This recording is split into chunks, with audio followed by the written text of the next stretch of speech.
It's concerning the amount of people who don't know how dogs work. Anxiety can be.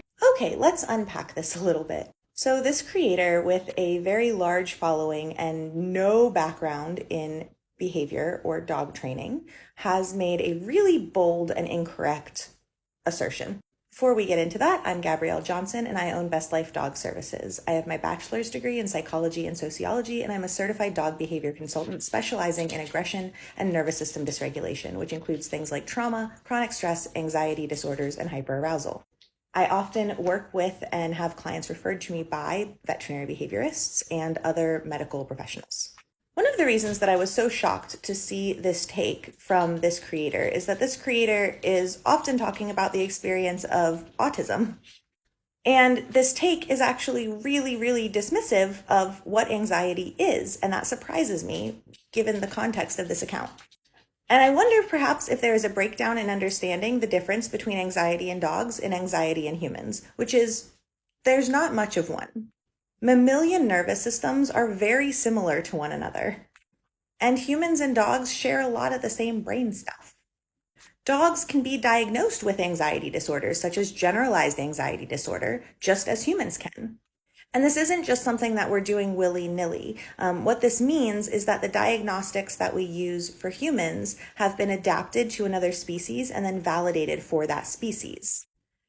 And if it can't be validated, then it's not called the same thing. So for example, dogs cannot be diagnosed with obsessive compulsive disorder because we don't know if they obsess. We can't ask them. But they can be diagnosed with canine compulsive disorder, which is similar but different, so we call it something different. So when I say that dogs can be diagnosed with anxiety disorders just like humans can, I really do mean dogs can be diagnosed with anxiety disorders just like humans can. Now, this creator is suggesting that confidence means no anxiety. Now, this creator is suggesting that you can give the dog confidence and that removes their anxiety. And that is simply not how anxiety disorders work in humans or in dogs. I can do things as a human to build my confidence, but that's not going to take care of my anxiety disorder. And that's a really ableist take, actually. And the same thing is true in our dogs. So how do we help a dog who is experiencing anxiety? The very first thing we need to do is to put in place management.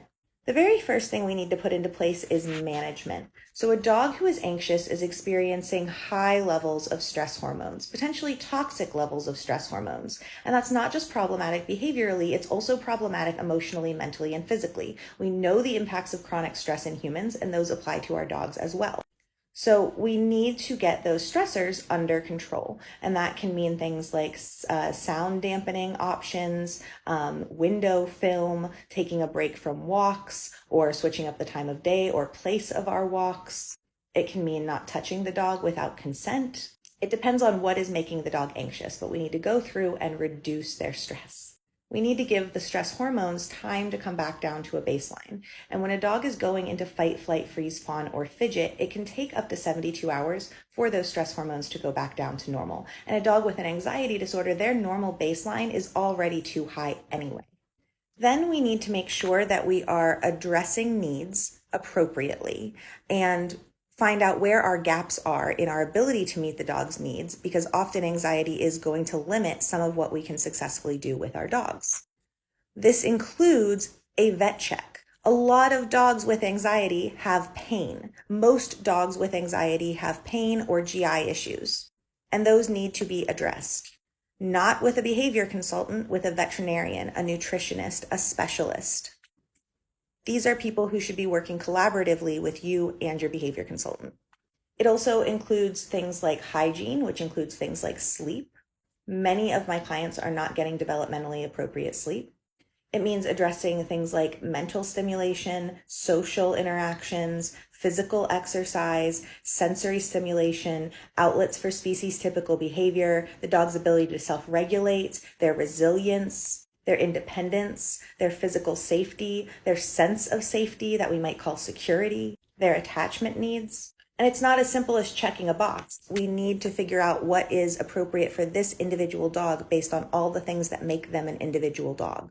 So what might be enriching for one dog might be traumatizing for another. It's not just check the box. We are taking the dog on, a 5-mile run to build their confidence, Within this, we might also consider behavior medication, because just like humans, dogs can sometimes benefit from the support of behavior medication, whether that's something that they're taking daily and takes several weeks to kick in and works like an SSRI, or something that helps them in short-term situations that are stressful, like vet visits, fireworks, having visitors over. There are also supplements and nutraceuticals. There are all sorts of things that we might pull in and include. And again, that's not the job of the behavior consultant. That is the job of the veterinarian, veterinary behaviorist, etc., to advise on. Because anxiety is a medical condition. Okay, and then we get to the part where we're doing the training. But training is really not what we're doing. Instead, we're doing things like building the dog's resilience by increasing their agency. We're helping them learn to self-regulate. We're counter-conditioning and desensitizing. We're working under their therapeutic threshold. We're teaching flight. We are empowering the dog. We are letting the dog choose. We are increasing the dog's ability to communicate with us. We are honoring their preferences. We are accepting them for who they are and not who we want them to be. We are learning about our own harmful habits and beliefs and behaviors and how we project that onto our dogs. And this is an important one, sometimes we say this is not an appropriate environment for this dog. Sometimes we say this dog's anxiety is so much worse in this environment. Or we say this person doesn't have the financial, the resources, the time, the energy to support this dog in the way that they need. And in that case, it is perfectly appropriate to find another option.